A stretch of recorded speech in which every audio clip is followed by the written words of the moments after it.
All right, let's get started. I'm really excited to be here today at Build. This is really exciting. This is my first Build. I've never been here before. Who else here has not been at Build before?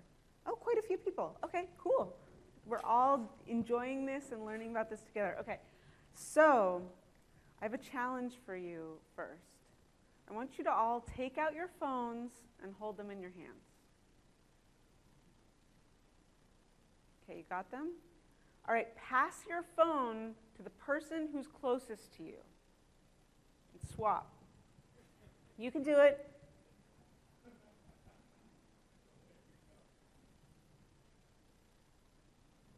All right, you got it? Okay. I want you to look at those phones, hold them, feel them. But you almost can't do it because you're so concerned about your phone in someone else's hands. It's so uncomfortable. Why is she making us do that?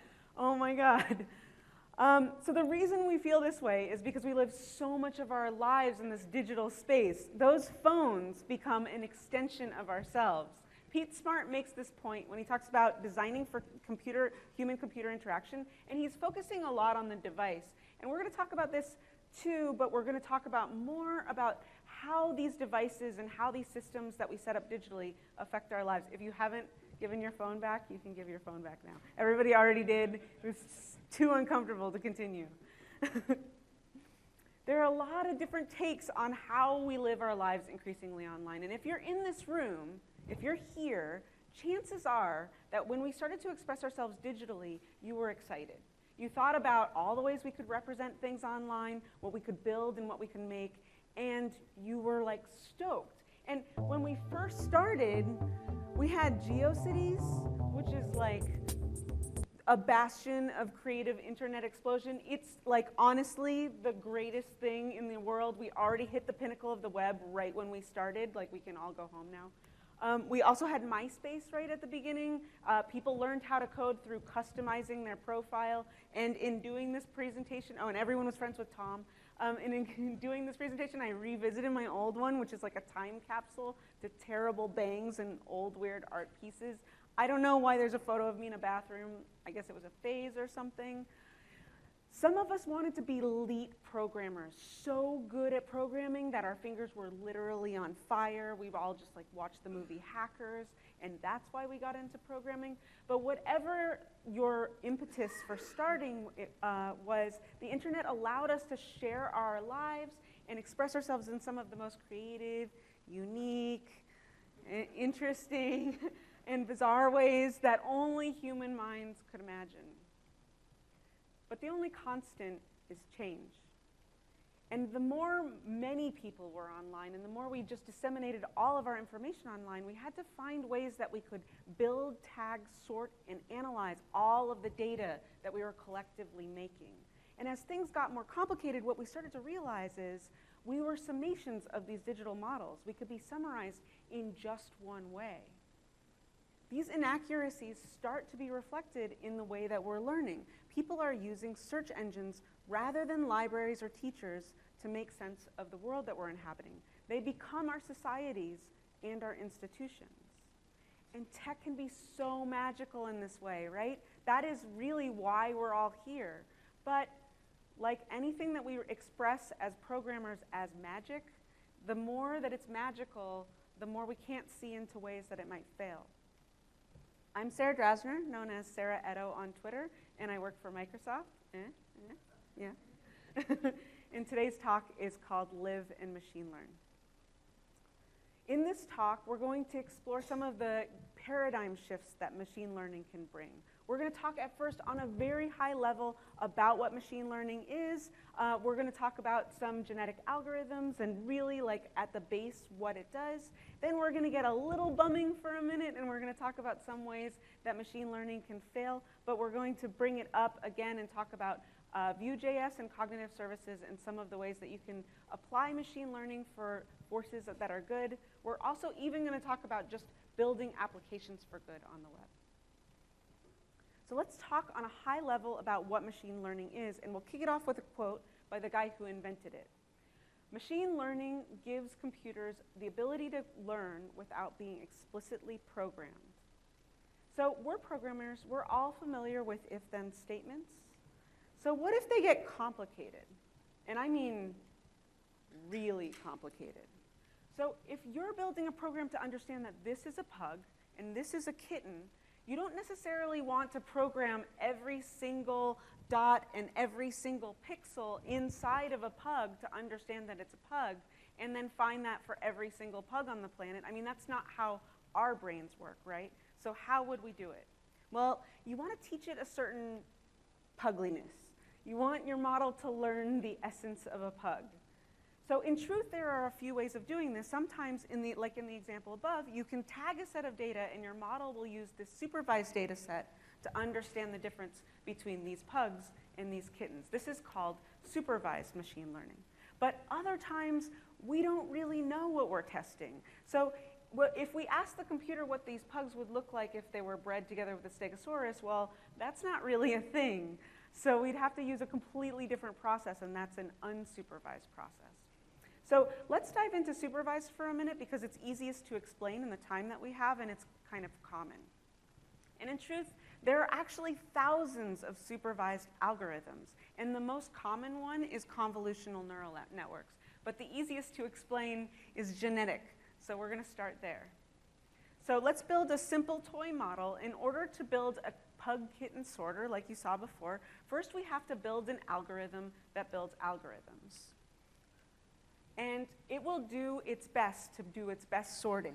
And at first, it's bad at it. Not just bad, but it's terrible.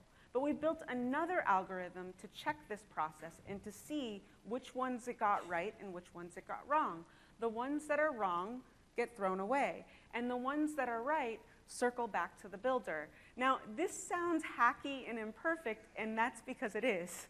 If we did this once, twice, or 3 times, it would fail. But we do it thousands and thousands and millions of times. And eventually what we have is something that actually is accurate, but we don't actually really know exactly how it works.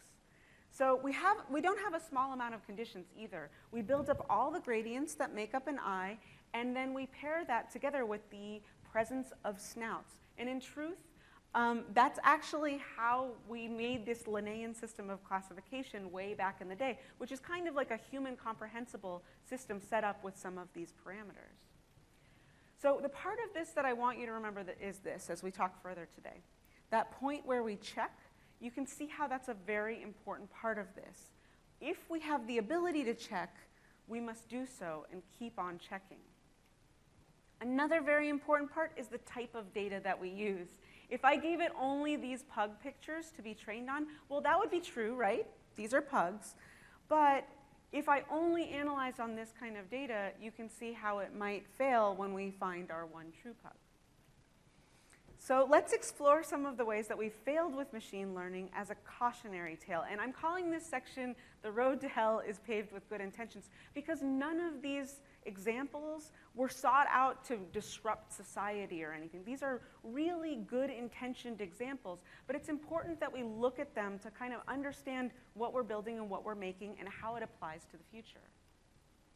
So let's say you need to patrol a city for crime and you don't have enough units to cover the space entirely. So it might make sense to figure out where all the crime is happening. So we just have some patrol units that focus on the areas of the most activity. But the problem is, not all crime is created equal. There are some things like nuisance data where people are panhandling or homeless, and that gets mixed in with the rape and murder kind of violent crimes. You can't only analyze the rape and murder violent crimes because there's not a lot of that data. So in order to make it statistically significant, we're training on all of that data. But the problem is, nuisance crimes tend to be clustered in poorer areas. So what ends up happening is you have patrol units circling these poorer areas, and then it feeds back to the builder, and we only have data about these poorer areas, and it feeds back, and that's an example of bias sample in machine learning. This is what the software Predpol does, and this is an example of where machine learning has kind of failed. So, and the source for this is Weapons of Math Destruction, which is a really, really wonderful book that you should definitely check out. And some of the issue with this is once you're a criminal, you kind of tend to stay in the system. The US Department of Justice has found this. So 68% of people who are in jail, even if they come in like a really low crime, end up becoming reoffenders in the next 3 years, 77% in the next 5 years. And part of the reason for this is that people report finding it really hard to fit back into society once they're in jail. And another reason for this is because you have to disclose that you were unemployed, or on your employment sheets that you were in jail. So employment becomes more difficult. But here's the thing, employment is the #1 indicator for whether or not you'll be back in prison. So it becomes kind of a self-fulfilling prophecy. Another thing is the way that we even analyze to get into jail. So we have this thing in the United States called COMPAS questionnaires that we give people who are going to jail, and we use that to figure out how long their sentencing is. So this score is used to determine how long a sentence is rather than the judge picking up on this. In an evaluation of more than 10,000 of the people who were analyzed by COMPAS, found the risk scores were kind of a startling difference. Black defendants had scores fairly evenly matched across the board, 1 meaning no risk, 10 meaning they'd have a long sentence, whereas the white risk assessments look quite different. Many are assessed at 1, steadily decreasing to few at 10. But what if that's just valid data, you might ask? Except upon analysis, it's not really. The study showed that blacks were twice as likely to be labeled as a higher risk and not reoffend, while their white counterparts were labeled not as risky as they were. So what does this look like in real life? We have someone like James Ravelli, who's low risk at 3, Robert Cannon, medium risk at 6, and James Ravelli had a prior offense of 1 domestic violence, aggravated assault, 1 grand theft, 1 petty theft, 1 drug trafficking, and he subsequently reoffended. Robert Cannon had 1 petty theft, that was it, and he never subsequently reoffended. 2 DUI arrest, Gregory Lugo, low risk at 1, Mallory Williams, medium risk at 6. Gregory Lugo had 3 DUIs and 1 battery. Subsequent offenses, 1 domestic violence battery. Mallory Williams had 2 misdemeanors and no subsequent offenses. I could keep going, there's a lot of examples of this. This is just one example. And these kind of algorithms don't just affect black people. Zilli is a construction worker who was really low on cash, so he stole a piece of equipment from his work and he sold it for parts. Since he was in jail for this, he's turned himself around. He's going to church, he's volunteering, and he mentions that none of those things that he's doing end up in the COMPAS score. So his COMPAS score doesn't reflect all of the things that he's doing to better himself as a human. The book of Weapons of Mass Destruction covers some of these key tenets, and it talks about what makes COMPAS fail. It has no transparency, right? They basically built the algorithm and they shipped it out to people who use it, and they don't understand how it works, which is really important. And because of that, it doesn't adapt over time. It doesn't do that checking step that we talked about before. People also use it without asking questions. That's another thing, is that because it's magical, because they're just using it and they're not questioning it, they're not retraining it, they don't know how it works, and they're not asking if it is working properly. So, and that's including whether or not this is the right place to use one of those algorithms at all. The thing about machine learning is that it wants to predict the future, but it can only really evaluate the past. And so we have to keep that in mind when we're using it. Brennan, the creator of this, said, I don't like the idea myself of COMPAS being the sole evidence that a decision would be based on. He didn't actually build this technology with the idea that it would be used for sentencing. But if you're ever a creator of an open source technology, you'll know that things start up and they're used in ways that you didn't imagine as we put them out into the world. This is why it's critical for these kind of technologies to be transparent in order to not be abused. They can't be magical. So people will say that algorithms aren't biased, but they're written by people. This doesn't only happen to criminals, it happens to us too. Machine learning is now incorporated into a ton of tools that we use every single day. So our data is mined and resold. You probably know about this, but Axiom, a data brokerage, had an average of 1,500 data points for 500 million consumers, including the entire adult population of the United States. That was in 2012. and that's just one company.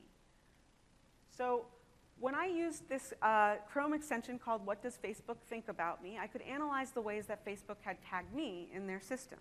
And I found that there's a bunch of things in there that are really very obvious, and if you followed me on Twitter, you would know anyway. I like dogs, I'm a software developer, I like science, so it's nothing really shocking there, but it also tagged me with a few really strange things. Nothing wrong with any of these things, they just don't express my interests. I don't know why mermaid is there. I've never read a James Patterson book. I'm not into knitting. There was also like trench coats in there, I don't know. So Facebook uses these tags to drive directed and targeted ads, right? You probably know about that as well. And you can use it to target on demographics, including race. Well, a few years ago, they found that they were also allowing people to do that based on buying a house, which is actually illegal under the Fair Housing Act of 1968. But here's a really important part of this. Once pointed out, Facebook fixed it. That's a big part of all of this, because as software engineers, you might be sitting here like, I could never build a thing that never fails, right? That's just not possible. But a big part of this is course correcting when we've done something wrong. So Facebook did something that was really great here. And it's not intrinsic to Facebook that something like this arrives. And another issue that you might notice when you're seeing this is that you don't tell Facebook your race. They're targeting based on ethnic affinity by the same algorithm that thinks I'm into mermaids. So it's not necessarily super accurate. I've also personally seen this. At one point, I worked for a company that was starting to work with machine learning, and they brought up this project, and I had just read about the legality of this particular idea earlier that week, namely that it wasn't legal, and I just brought it up. And I wasn't a PM for this project. I wasn't driving the project. I was just a regular software engineer, and my job was to make things happen. And once I brought it up, they said, oh yeah, I think you're right. I don't think it is legal for us to do this. So just saying something when you think something isn't right, even if that's not your core facility, is a really important part of being an engineer in this day and age when we're working with machine learning. It's not that digitizing the world is inherently bad, but the more technology becomes embedded in all aspects of life, the more it matters whether the technology is biased, alienating, or harmful. And these tales are pretty dark, but machine learning offers a ton of amazing benefits as well. As my brilliant coworker Paige Bailey says, it's like the risk we take every time we get into cars or airplanes. They've completely transformed every aspect of life and made so many things possible that would have been impossible before. But they're inherently dangerous and can be seriously misused. So think about it. I'm in this room. I live in Denver. I'm in this room and joining you today because I took a plane here. I wouldn't necessarily not want to use a plane because they can be used for weapons. They have been used for weapons in the past. We just have to understand that that risk is there, and so treat them with that idea in mind. Treat them with some sort of reverence. Okay, so now I've seriously bummed everybody out, but let's explore some of the wonderful applications of machine learning and what we can do with it. As I mentioned, I work for Microsoft, and in Azure we have a thing called cognitive services. There's a specific API called the Emotion API, and what it allows us to do is to take things like pictures and videos and detect the emotions that it sees from what the computer sees. So it can be used to do things like this, which I built in Three.js.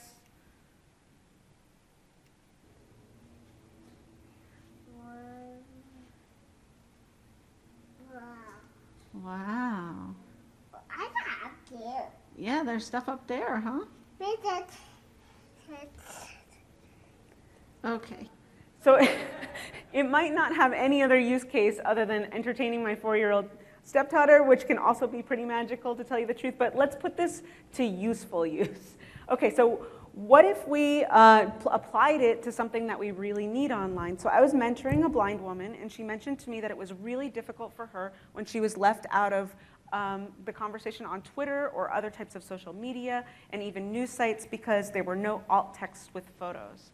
So I used another cognitive services offering, which is the computer vision API to create this. So this dynamically creates the alt text that you see right above the photo.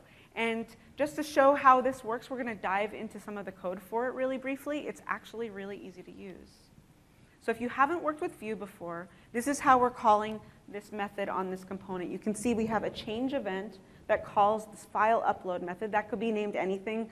Dancing Tango Monkey Pants would also suffice, as long as it matches what we're using in our methods. So I have my file upload method. We'll get the image from the user, and we're going to store it here.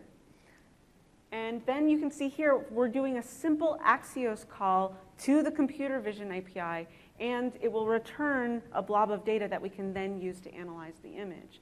It doesn't have a lot of overhead, and you can get really detailed analysis without doing too much. We're using Azure Cognitive Services to analyze the image in two different ways. One is to see what the image contains, and also to see if there's any text in that image. I'm only showing one of these things here for the sake of not showing you a million things on this slide, but this demo is open source. All of the demos I'm going to show you today are open source, so I'll let you look through the code and fork them and play with them all you want. Now that this is built, I'm also making a Chrome extension so that blind people can use it on any site that they go to and apply alt text where there is none. So this application of machine learning can help us bring more people into the conversation and broaden our reach. It's not perfect, but it's headed in a really good direction, where all of a sudden the people who were left out of the story can now be part of it. And here's one of the interesting things about these kind of applications, is that you're not excluding the people in the center. You're just bringing more people into the conversation, which means that you're actually meeting business goals. You're reaching a wider audience. So now you can see how Azure Cognitive Services can be used through a simple API call, but what if we wanted to dive into that abstraction just a little bit?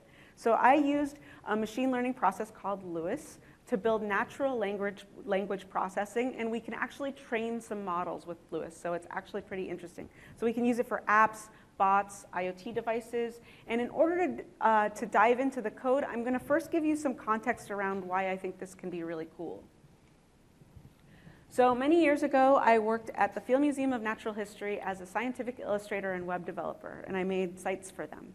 I was a contractor at the time, and I was getting on a bus, and as I was getting on the bus, the doors closed on my arm, and the bus driver didn't see me and started to go. And he only stopped when people on the bus started yelling. And while he was doing that, I heard a pop in my wrist, and that was the sound of a tendon ripping. I tried to take some time off of work, but I couldn't take that much time off of work because I was a consultant, a contractor, and I was paid hourly. So, I needed to keep on working and work through the pain. And I could probably show you in a few different ways, like how web development was affected, but I was actually making art at the time, and that's a little bit more visual and illustratory, so I'm going to show you through that process. So, at first, I used to do these drawings that were done with ballpoint pens, and they're like cross-hatching gone mad. They're just like me dragging the pen and making a ton of little marks until it builds up a gradient. So at first, these became really painful to make. Then I had to kind of use etchings and things like that that were a little bit wider. The cross-hatchings were a little bit wider because I was in a little bit more pain. Then I switched to painting, and you could see I started doing stuff that I wasn't doing before, where I was really expressive because I just couldn't. It was too painful to do any other kind of brush strokes. And then I couldn't use my right hand at all, and I had to start using my left hand for some of these tasks. But then I was overusing my left hand because it wasn't used to it. And soon I couldn't brush my teeth, and I couldn't put on my pants, and all sorts of things. And I basically couldn't work. It was very, very painful for me, not just physically, but also because I really like working. So doctors know this, and sorry. I'm just going to keep showing that over and over again. So I was forced to do one of the hardest things that I ever had to do in my life, which was slow down. It's really, really tough when you have to take off of work because you're in pain, not because you are choosing to work. Everybody says, oh, I want to rest, but imposed painful rest is not that great. And people don't actually rest the way that they're supposed to. And doctors know this, so they have to train you to think about your body and what you're doing to your body as you're working, or as you're sitting, or as you're living in order to heal yourself. So there's a thing called biofeedback, And what they do is they hook sensors up to your brain and to your arms and to your legs, and they make you sit in a certain position and breathe in a certain way. And the whole point of this activity is to raise the temperature in your arms. When you're stressed out, all of the blood drains from your arms for in flight or fight, and it goes into your head to think and your feet to run away. And this is a big deal if you're trying to heal, because if you're not getting any blood circulation to your arms, you're not healing your arms. You're not carrying oxygen. Your blood actually you need blood circulation to heal. So in 2 minutes of this activity, I raised the temperature of my hands by 10 degrees. And that's a very, very good thing for someone who's healing. And because I'm an engineer and I was like, oh, I'm not sure about all of this. This seems very hippy-dippy or something. I decided to test the whole thing. So I thought about something that really stressed me out. And all of a sudden the machine went, crashed and was like, beep, beep, beep. And she's like, whatever you're thinking about, stop thinking about it. So it was through that process that I learned that that's actually a really, really important piece of listening to our bodies and understanding what's happening with our bodies. So I built this demo with my coworker, Brian Holtz. So you can't hear too well, but I'm saying that I'm feeling excited, and I'm telling it more and more to adjust the intensity. I can say, I'm saying nervous, and then another visualization comes up, and I'm saying tipsy, and then I'm able to say less, and then the visualization is updating as I'm telling it different things. And we don't have enough time to run through this entire application, but I'm giving you a bird's eye view of everything that's going on here. So we're actually talking to that LUIS API that we're training. The Vuex store is like Redux, if you've ever worked with, or NGRX, or any kind of centralized state management. If you've worked with Angular or React, it's going to hold the state for the entire application. And the components are basically going to gather data from that. So the Vuex store is the thing that's going to make the Axios call. All of those components are going to talk to the Vuex store, and I have a number of dependencies like Three.js here. And here in the store, in Vue.js, or in Vuex, I'm using that URL, and you see that's that simple Axios call that we did earlier. And we're also going to take all of that data, and we're going to hold that in our state. So we're going to let the state know that we need to keep that and basically understand those utterances. And here's the state itself. So we have a few different UI states. We have idle, which is awaiting user input, listening, which is listening to user input, and fetching, which is getting the user data from the API. And we also are starting off with none for the intent and the intensity, the intent being whatever emotion we have, and the intensity being that more or less. So here we're actually allowing ourselves to set that UI state when we're listening to things, but one of the things were when we hit the button, and that one we want the recognition continuous false because we want it to be triggered on a button click. Whereas when it's true, or I'm sorry, when it's false, then we are listening continuously to people talking. So there's basically two ways that we can work with LUIS. It can always be listening to us, or we can trigger it.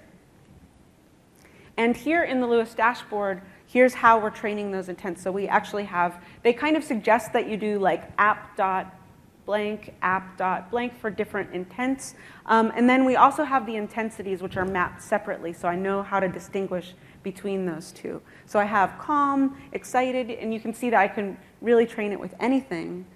And within the calm, this is just one of those. If we go inside one of those, I'm training it on a bunch of different sayings, and it already knows some phrases. So as I'm training it with those things, it's becoming more intelligent in terms of what it understands in general, but it's also using other things that it's already learned to kind of map that correctly.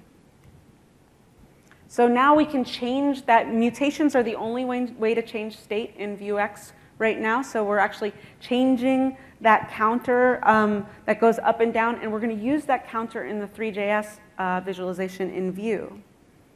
So here we're creating shapes, and we've got a few different things that we're holding in the state in Vue. And we have these materials and the torus knot, which is basically the way that I'm making this is there's one torus knot shape that's like rotating all the time, and then we've got a kaleidoscope effect that's seeing into that torus shape. And as we pick different things, we're picking like wireframe versions of it, or different colors, or what have you, and then as you say more or less, it's affecting the zoom and the amount of dimensions that those shapes have.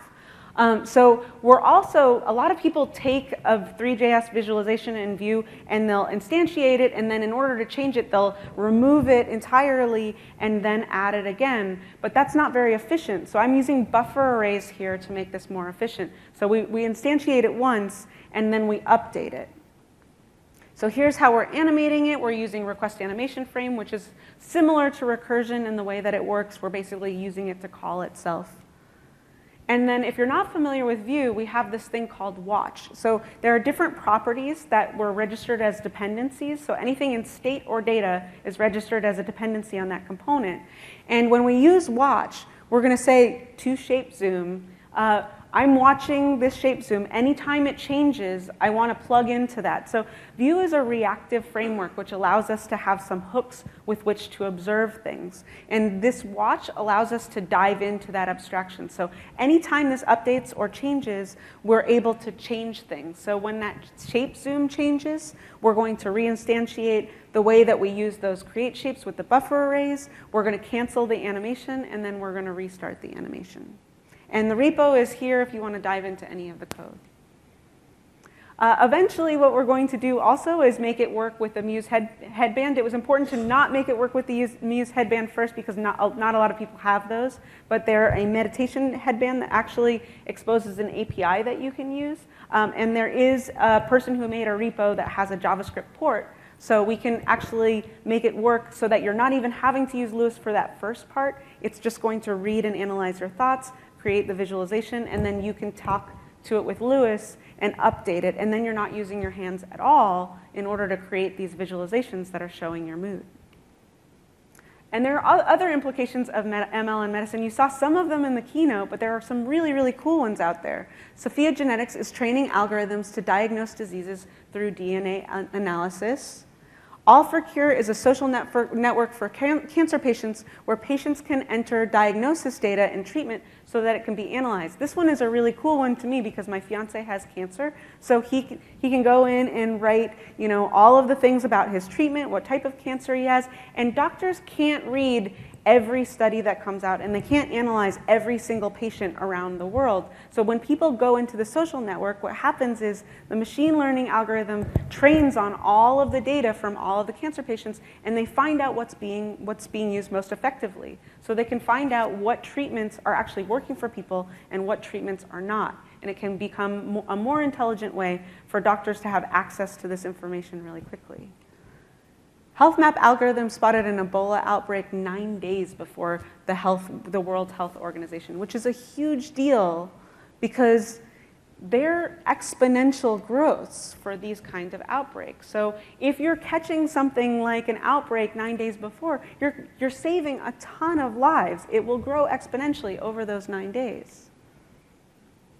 So you might be thinking about all of this, and if you're an application developer, you might be saying, okay, that's well and good, but I'm not a data scientist, and I'm not really sure how cognitive services or machine learning can fit into my applications. So what can we do with some of the technology that you already know as a web application developer? So let's talk about some uses for application for good. So there's a firehouse near my house, and they have some sufficiently complex systems to help make sure that everything is online and functioning.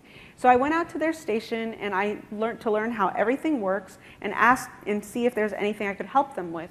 And here's what I learned. They have this truck, and inside the truck they have this computer that is basically, you know, using an internet connection to use an application that requests backup, requests water, all of those kind of things. And the app is really simple, purposefully so, because they want to be able to use it quickly at a glance if they're in emergency situations, big, pushy, colorful buttons, and there aren't that many things that they might need. So for their use case, what they created is perfect. But I asked a few questions, including what happens if they're suddenly offline. So what if they can't communicate? And right now, currently, it fails. They're hosts. Get it? Hosts? No. So here's our opportunity. What I did was create a really simplified version of their app, preserving the basic layout, but I made use of service workers and background sync. So I wanted to alert them when they're offline. When they're offline, queue all the messages, so get it ready for when they are online. And then when it's back up, send them out, even if a browser tab is closed. So even if somebody accidentally shuts down their computer, it will still work. So here's the application. You can see if I'm requesting water, I made some colorful logs so you can see that a little bit better. Now I go offline, and you can see that they're alerted, and then we've requested backup and the sync is registered. I'm going to close that tab, and if I go back and open the console, I can turn the Wi-Fi back on, and then the sync event fires, even though we didn't touch anything. So even if people forget about it or anything, it will still work later. So here's how we're alerting them when they're offline. We're using whether or not we're using a window event listener and navigator.online to see whether they're online or not. And then we're going to register the service worker when a request is made. So if you haven't worked with service workers, this is a really important part. Service workers don't work like a normal JS file. They're almost like communicating with the server. Like you have a file that's completely separate and you're throwing it over the wall at that file and then getting information back. So we have to register it in a different kind of way. We have to register it and then talk to it and then get information back from it. So we're going to create the sync event. So after we've activated and installed the service worker, we'll strip out the type from the event tag and pass it into a function that will process a fetch request whenever it gets connectivity. And in that function, we'll fetch our URL, which is a placeholder server in this case, and we'll check if the response has happened. And once it has, we'll send the message back to the client with post message, and we'll send the response with the type of resource that was requested. Then we can alert the user when the request was finally sent, and we're good to go. But the most important part of this demo is not actually the demo, it's where we started. We started by asking questions. I went to the firehouse and I asked questions and I listened. And there were many times in that conversation where I didn't even know if there was something that I could do to help. But I still asked questions, and we have to ask questions. We have to ask questions at the beginning, like in the Firehouse application. We have to ask questions once it's deployed, like in the criminal scores. We have to keep evaluating where these systems are going to make purposeful decisions to help people and to course correct when they don't. I see a lot of tech that asks questions about how to make our lives more comfortable, which I appreciate. Heck, on the weekends, I build silly things like this cocktail finder, which really just, finds me cocktails. But it seems like I see a disproportionate amount of tech that focuses inwards rather than outwards, focused on helping people with money rather than finding people who might need real help. And there are a lot of opportunities out there to help. You might already have the training to make them. It just takes a little bit of imagination and exploration. So what I want you to think about going forward is this. I truly believe that you're some of the brightest minds of this generation. As we build applications for the web, we're actually also building the pillars that our society rests on. This could mean building new features. This could mean advocating for accessibility. And this could be as simple as raising your hand when you think something isn't right. It's not just your job to create these applications and do as you're told. It's also your job to ask, are we building correctly? Are we building the right things? And are we building them well for all the digital lives that we touch? Thank you.